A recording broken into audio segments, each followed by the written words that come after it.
Good morning.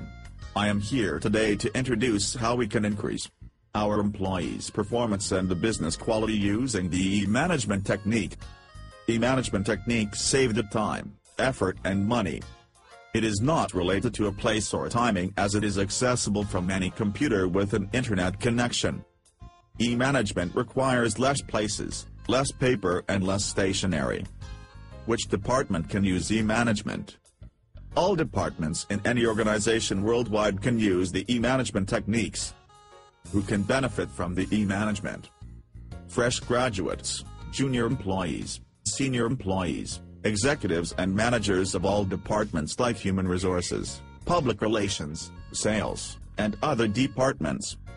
What are the tools we can use with the e-management?